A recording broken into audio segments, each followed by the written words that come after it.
All right. Well, good morning, everyone. Appreciate you for being here this morning, and we want to have a special welcome. I know we're celebrating Friends Day today, and if you're here, part of that today, we really appreciate it that you're here. We'll give you a quick background. So we're doing the history of the church if you hadn't been here. And we started really looking at the prophecies of the church and have really since covered almost 2,000 years. We're up into the 1800s now, what's called the Restoration Movement.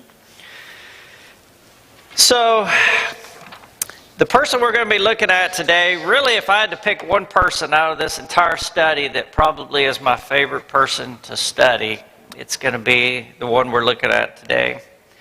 So Barton W. Stone. But before I do that, before we get into it, I had some homework from last week. If you remember, we were talking about the groups that really came in and started the churches in Texas.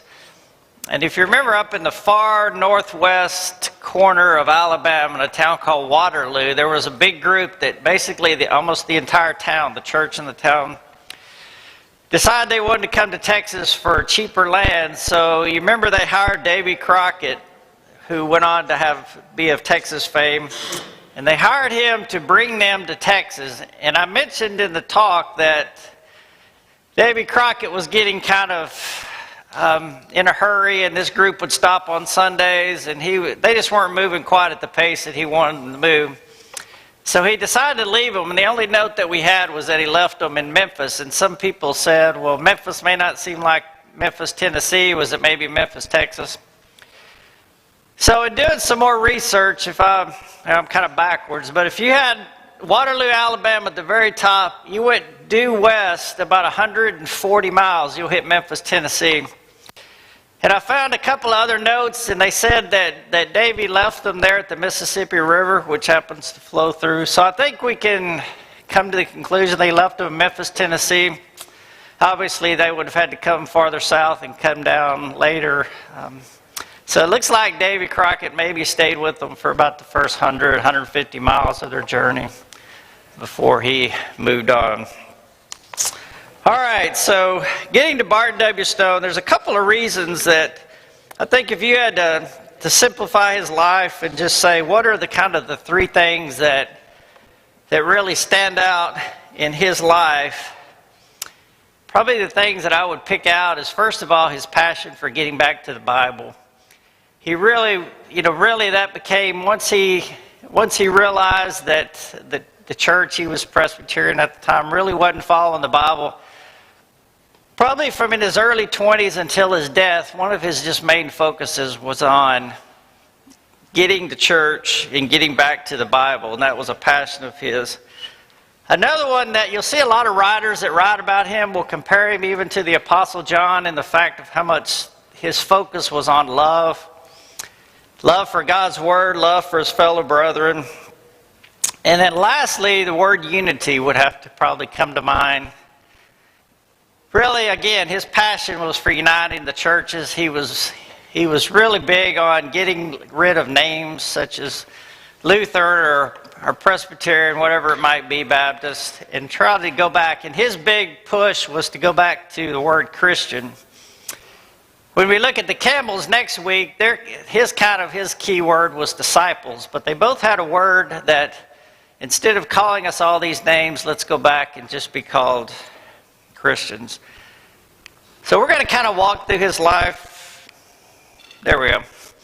Just do some history on him so you'll kind of bring him up to speed on him. There's a couple of big things that you're going to recognize as we get to him.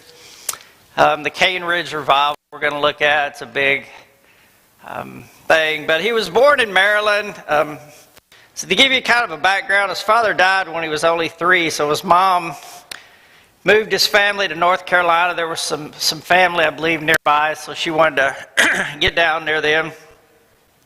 And it says when he was in his early teen or middle teenage years, he really decided that, because at the time, not everybody had formal education. That was kind of something that was special at the time.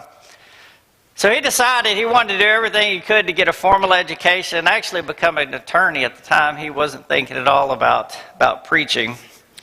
So at the age of 18, he went down and started attending this David Caldwell's. It was called the Guilford Academy. Dr. Caldwell was a Presbyterian minister, started this school. He'd been doing mission work in North Carolina, so he started this school. And it really has quite a distinguished list of people that would end up coming out of it. I've just put a few of them. He said 50 somewhat well-known preachers, 5 governors, multiple congressmen, doctors, lawyers, and judges. So for its time, it was really an academy and a good place to get an education. Just as Dr. Gilbert, a quick note, he would go on to become the first president of the University of North Carolina. And really, it was while he was a student here that he started becoming interested in the Bible. He would later go on to master Hebrew and Greek both. He was very adamant about studying them in the original languages they were written.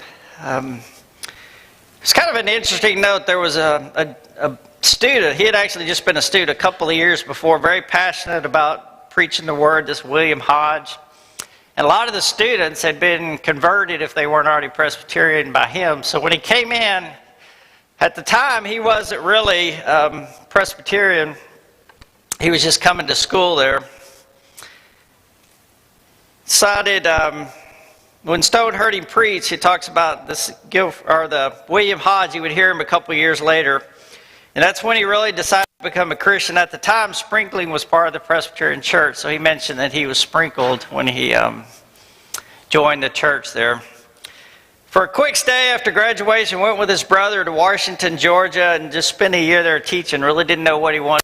Still wasn't passionate about preaching per se, but decided that he would.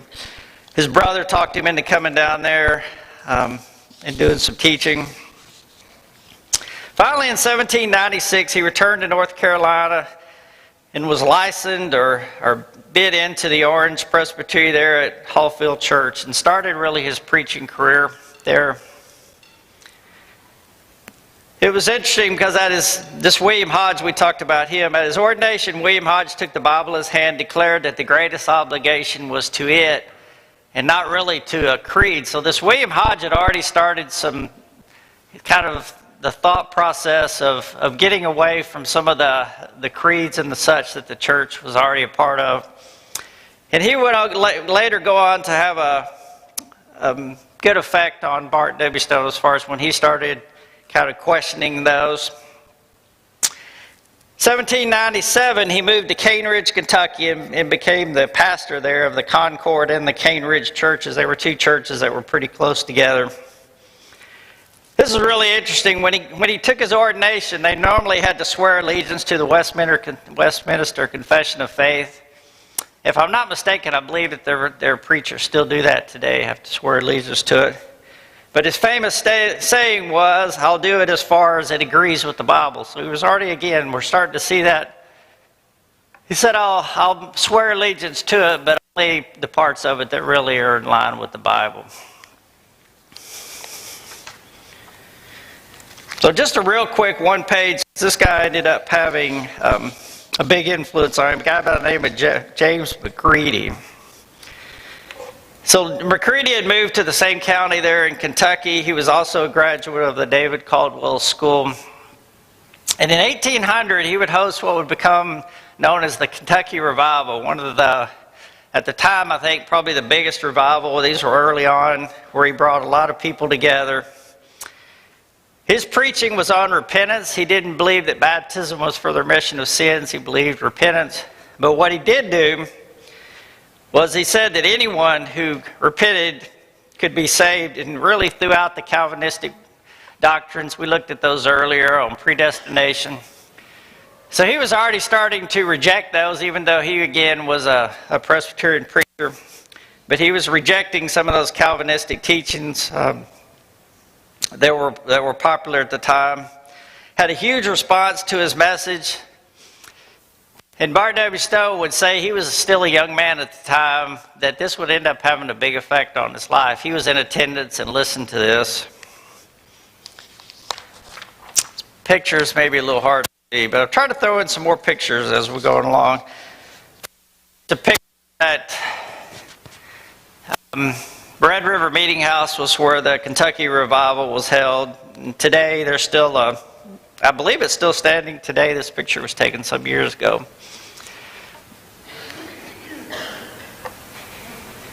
So a little background, because this is also, when we think about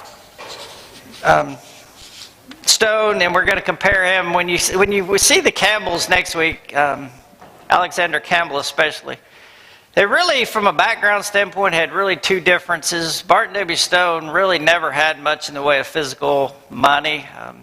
He had a few benefactors that would help him out. We'll see he was able to buy a couple of houses, but a lot of that's because of people helping him out. Whereas the Campbells ended up doing very well financially on their own. But Barton had a tough life as far as just trying to make ends meet. Like I say, never had much money. Well, we're going to look at his wife, lost his first wife pretty early on, and really just struggled with making enough at the time. He was hardly making anything from preaching, so it was just kind of a struggle day to day, keeping himself going, and probably wouldn't have been able to do it without the help of some of these benefactors. So in 1801, he married Elizabeth Campbell. Just put a note here, she wasn't any relation to Thomas and Alexander Campbell that we'll look at next week. They had 4 daughters and 1 son. The son died at an early age.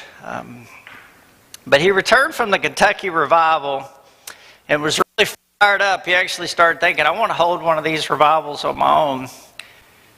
And so he did on August 14th of 1801. That's when we had the infamous Crownridge revival there in Crownridge, Kentucky. And I've tried to include some pictures of that. So today, if you go out there and visit it, you'll see what's on the, it's on the right there. So the house on the left, this log cabin, just a quick history. This area was all settled by Daniel Boone, the mid-1700s.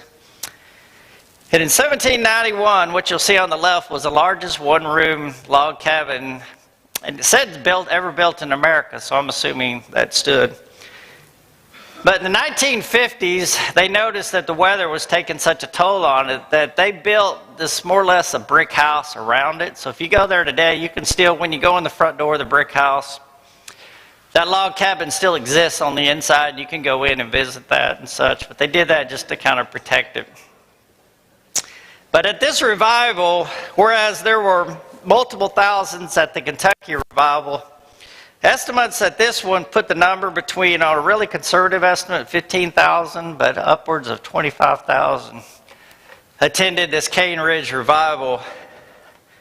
They talked about many got religion, is how they put it, repented of sins, confessed in the Lord. Different preachers, they would be scattered all over this area that they were at, would get up on the back of wagons, stand up and preach to groups in the area. And they had an interesting note that after about 6 days, finally everybody was running out of food, so they finally had to call it quits. So here's kind of a depiction of that. But if think about just a minute, what are the things that we have today that they wouldn't have had at the turn of the 1800s, turn of the century there at 1800s? And if you kind of look at this, obviously, if you see the way they're dressed, so think about this. They're in Kentucky. It's the middle of August. So probably what is very hot. Probably humidity's terrible, bugs. And yet, if you see the way they're dressed, it's hard to imagine whether any of us would be motivated to go out and sit for 6 days, camping outside. They say as far as you could see out through the woods, they tried to clear, it was just people sleeping out there, tents out there, had to bring their own food. You know, you think about the fact they couldn't just run down to the grocery store, there wasn't any air conditioning to go to. So it was really sitting outside, staying outside for a week at a time. You know, it made me kind of question, really, would we go to that kind of effort to go hear, somebody? And the big thing at this time, if you remember, we've talked about this before, but the communication was difficult. So if you wanted to really find out maybe about a religious group, or you wanted to hear about a religious group, or what do they believe, you had to go to something like this, where the preachers would stand up, and part of what they would do was preach their beliefs on the Bible. So again, went on for nearly a week out there.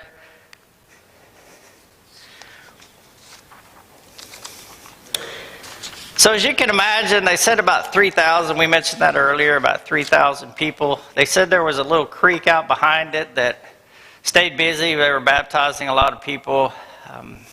The main preachers that showed up for it, the main groups at the time in this area were Methodist, Presbyterian, and Baptist. All those spoke. And really, this was also kind of a crossroads to the, we've talked about the Calvinistic views. So a lot of the preachers that started preaching here were kind of in this new wave, anti-Calvinistic approach. And it really kind of brought the old Calvinistic doctrine kind of to a head here. A couple of divisions went on around this time. The Baptists, you can still see Free Will Baptists today. So the free will kind of broke off from the more conservative, the ones with the Calvinistic views. The Presbyterians would go on to divide into the New Lights and the Old Lights. This was kind of interesting too. So the Cumberland Presbyterian Church began around 1810. It was an offshoot of this. And when I looked it up, the Cumberland Presbyterian Church actually defines itself as a different denomination from the Presbyterian Church. They're kind of these New Light churches, they put it. And when I looked it up here in town, there's actually almost in downtown Houston, there's a large, and it's called the First Cumberland Presbyterian Church. So, and if you look on their website, they still claim their background back to this early 1800s when they got started. And really, as we've talked about, this whole thing kind of brought Barton W. Stone to a crossroads, and this is really when he started thinking about, I'm currently a Presbyterian preacher, but I'm just noticing there's not a lot of things that we're being taught or we're asked to teach that just aren't in line with the Bible. So this really kind of set him off on his journey going back to the Bible. So as you can imagine, there's a lot of excitement around this. Everybody's kind of fired up to go.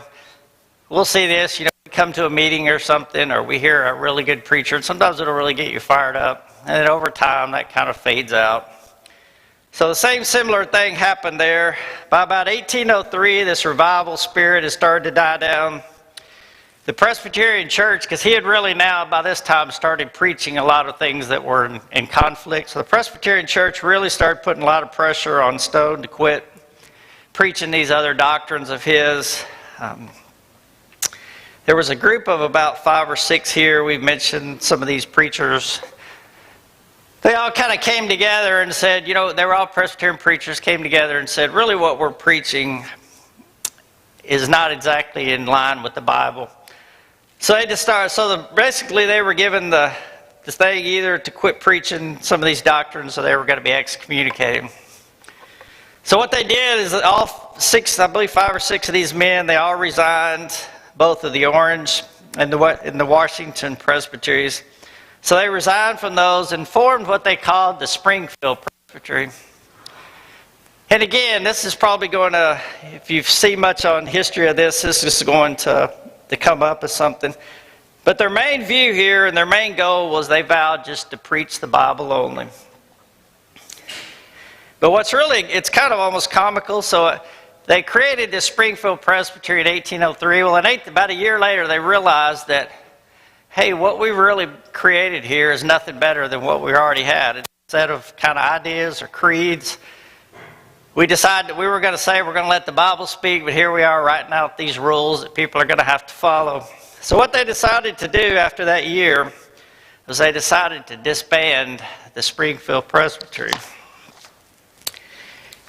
And what you may have heard of, this is kind of a famous document in June of 1804. They created what was called the Last Will and Testament of the Springfield Presbytery. And what makes it kind of interesting, almost kind of comical in a sense, is they wrote it from the standpoint of it being an actual person. They're writing the last will and testament of a real person. So I wanted to share a few of those with you because I think it really gives us some good insight into where their thought was. But this is how it opens up. It says, the Presbytery at Springfield sitting at Cane Ridge in the county of Bourbon, being through a gracious providence in more than ordinary bodily health, growing in strength and size daily, and in perfect soundness and composure of mind, but knowing that it is appointed for all delegated bodies once to die, and considering that the life of every such body is very uncertain, do make it ordain this last will and testament in the manner and form to follow. So as you can see, they're almost writing this like it's one of us would go out and write our last will and testament. I picked out 5 or 6 of the main kind of ones that there's a few other ones that were also included, but just picked a few of them for interest.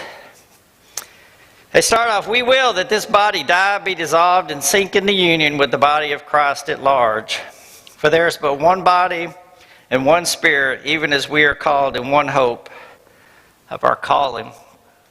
And as we move through some of these next ones, think back to a lot of the stuff that was going on we've talked about in the churches that people were starting to get tired of. They were tired of the creeds. They were tired of the way the church was structured, things that were going on in the priests.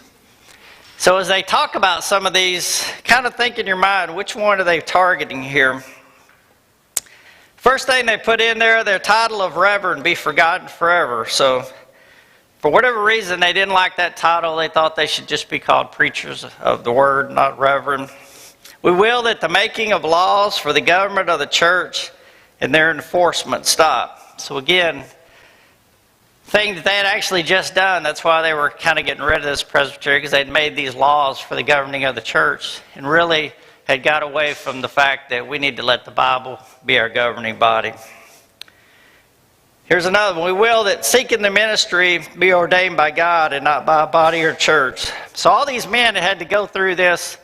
Presbyterian church had all these rules that they had to follow to be able to become a minister, certain education, certain learning. They had to take those, they had to make those vows to their creed that they would follow by those. So they decided, you know what, we need to get rid of that. If you want to preach, you can go out and preach, and we'll let you more or less be ordained by God and not by some man-made body. Again, this was a different one. We will that each church choose her own preacher and support him through free will offerings. So again, at the time, they were basically, once they were ordained as a minister, they would be told where to go preach, what church they would go to. So now they said, no, if you want to be a preacher, the church can hire you, and they'll support you instead of being supported by some governing body. How about this? We will that the people take the Bible as the only guide and reject the Westminster Confession of Faith and all documents designed by man. So again, really trying to get away from this, having this creed or having these documents that you have to follow. And then in the end, this is where they kind of finally named their official name. So there was a guy named Rice Haggard. And again, there are names that are coming up that we could spend a lot of time that made influence. Rice Haggard was really well known for trying to, he had been with the Lutheran group trying to get them to change their name, but his kind of focus was on, we need to get the names of these denominations out again and get back to just being Christians. So with the insistence Rice Haggard was here, they decided that Christian would be the term that they wanted to use and would be called. So picking back up, just to kind of give you an idea through his life. So remember, he got married in 1801, had 5 children. One of them had already passed. But his first wife, Elizabeth, died in 1810, which left him with 4 daughters. I believe the oldest one was 8 years old. And you know, this next little section, you know, we read about people and there's always these good things, but you know, obviously none of us are perfect. And when you read about this, I don't know, I think it's a positive, it also, I mean a negative, but it also kind of shows you his zeal for. So he's got these 4 daughters, and he's got a lot. At this time, he's traveling a lot. He's leaving. His wife talks about, you know, that she wouldn't see him for long periods of time. And so he decides to continue doing this preaching, and in a sense, he kind of farms out his daughters to the neighbors, take them in. There's people in the church that'll take him in. So they're constantly being shuffled in and out of houses while he's gone all the time. And while I guess his parents, sometimes that kind of makes us feel a little bit uneasy hearing that. It also, I think, in a sense, showed too that he really had a singular focus, and that was just on keeping the churches going, going out and preaching, trying to get the new churches started, which is what he was doing during this time. So that went on for about a year and a half, and he met a new lady, Celia Wilson Bowen, and they were married. They would go on to have 4 sons and 2 daughters. So including the son he lost, he ended up having, 6 daughters, 5 sons overall. Yeah, when you think about that, 11 kids total, each one of them about 5, and we talk about just how difficult it was at this time out on these plains. No access to medical, basically very little access to medical care. So, it's not uncommon to hear about women dying in childbirth. Just a tough time. We were talking about just trying to make ends meet. But Celia Wilson Bowen actually came from a wealthy family. So soon after they got married, they decided to move back because her family owned a large plantation. Actually, her father was dead, I believe, at this time, so her mother was running a plantation. So they moved to Gallatin, Tennessee to work on her plantation. And they said they stayed there about 2 years. He did a lot of upkeep on the place. He built a little cabin that their family lived in. And during that time, because the thought was the wife had thought that she was going to get this plantation given to her when her mother passed. Well, due to something going on, the mother finally revealed to him that she didn't intend to give the plantation to the daughter. They'd been there almost 2 years, so they decided there's really nothing in for us now. He was kind of itching to get back and continue his preaching. So they moved from the plantation. Here's a couple of pictures. The Bowen home there on the left was a large house for its time. It's still standing today.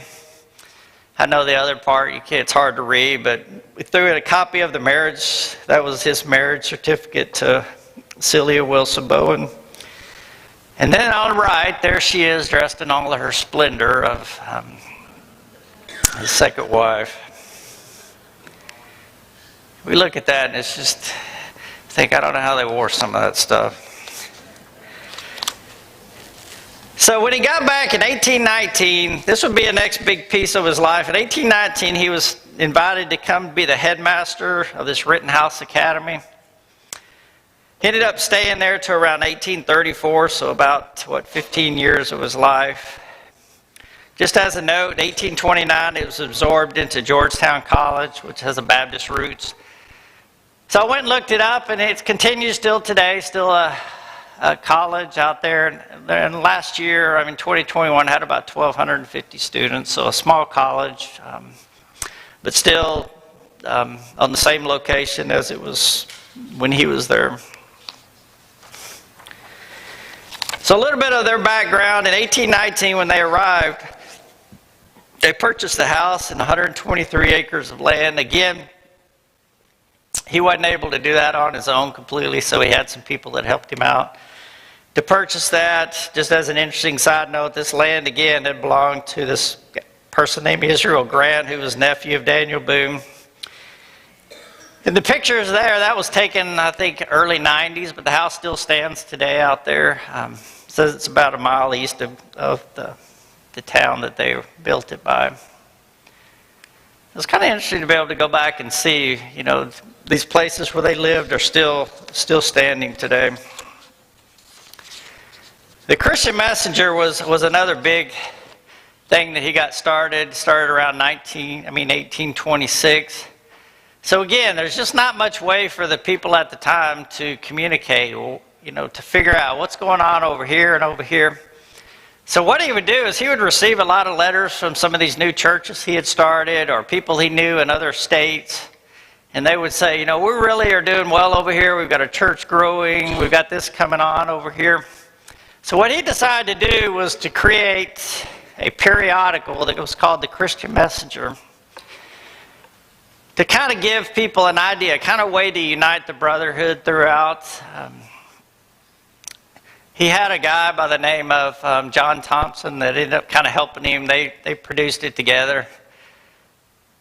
I did find that many of the original copies. Abilene Christian has a big collection of his writings, and they still have a lot of them, because the problem was they didn't have much money, so the printing press was poor quality, the paper wasn't the best, so a lot of them didn't survive, even though you can go out on the internet now and you can get these entire books that have all been transposed into books, so if you ever had that interest. So he spent, about 18 years creating the Christian Messenger, just as a way to keep people involved and to keep them up to date. He wrote a lot of articles for it. They would include articles from other preachers and such. And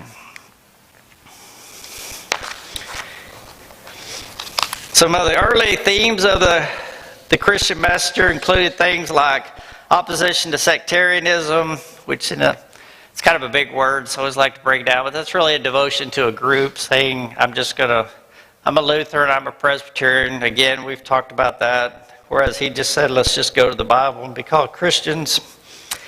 There were articles on Christian liberty, the right of individuals to read and study the Bible for themselves, independent of creeds.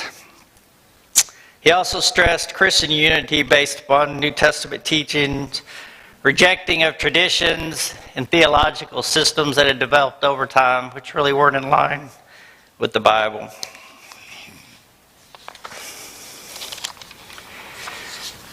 So we've talked about the two big movements that were going on was the Stone movement and then the Campbell movement. And finally, they came together. They knew about each other. There was a lot of similarities. They did have a few differences, but they were more or less doing the same things, just in different areas. So finally, in 1831, there was a meeting of the Stones Christians. We talked about Campbell's like to call themselves disciples. So Stones Christians and Campbell's disciples at Hill Street Church in Lexington the last week, and they spent several days kind of going back and forth, trying to come to an agreement that they could join forces. So on January 1st of 1832, they officially joined forces and the two movements became one. Another guy that had a lot of influence, did a lot of good things, we just for time's sake don't have, was this raccoon John Smith. But I love what he said. This was he sort of acted as the intermediary between the Campbells. I know Alexander didn't show up. Stone did show up, but Alexander couldn't make it. So they sent this raccoon John Smith to kind of be their representative at the meetings. And I love what he said as he kind of closed out the meeting, as they came together and decided to be one. He said, "Let us then, my brethren, be no longer Campbellites or Stonites, new lights or old lights, or any other kind of lights, but let us come to the Bible and to the Bible alone as the only book in the world that can give us all the light we need." So again, getting away from this name, and previously Campbell's followers, everybody we talked about last week, people would come up and say, "You're a Campbellite," and they may not have ever even met him, but it was based on their teachings. Stonites, we talked just a minute ago, New Lights were kind of some of the groups that came out of these revivals. So really, again, reiterating that fact that we need to get back to the Bible and get rid of the names. A couple of the key tenets of the merger. These are what they spent those days kind of coming out, just to make sure they were in sync with that.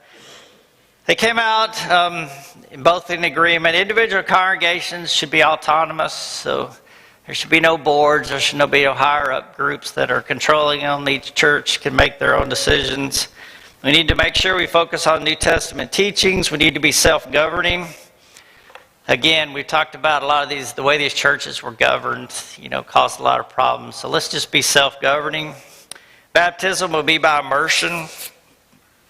We want unity among churches. We're tired of all these names that are keeping us all separated. So let's try to be united among our churches.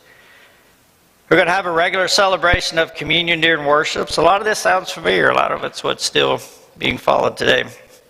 And really the two big groups that sprang out of this movement were the Churches of Christ and the Christian Church, or the Disciples of Christ movement.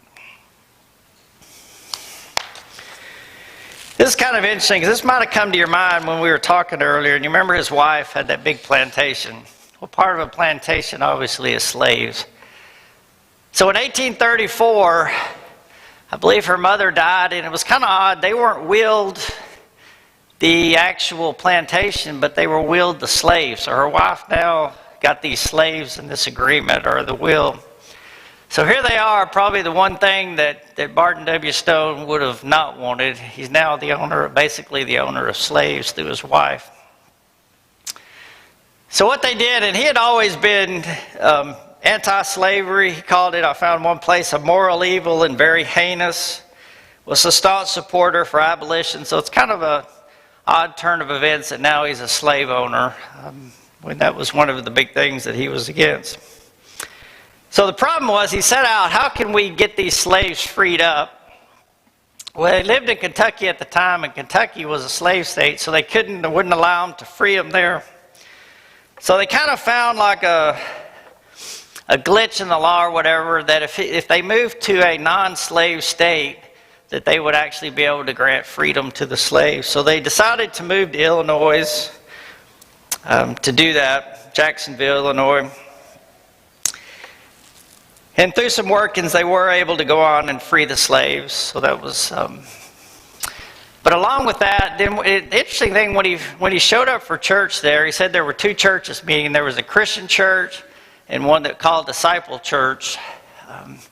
And of course, when they realized he's in town, they both want him to be their preacher.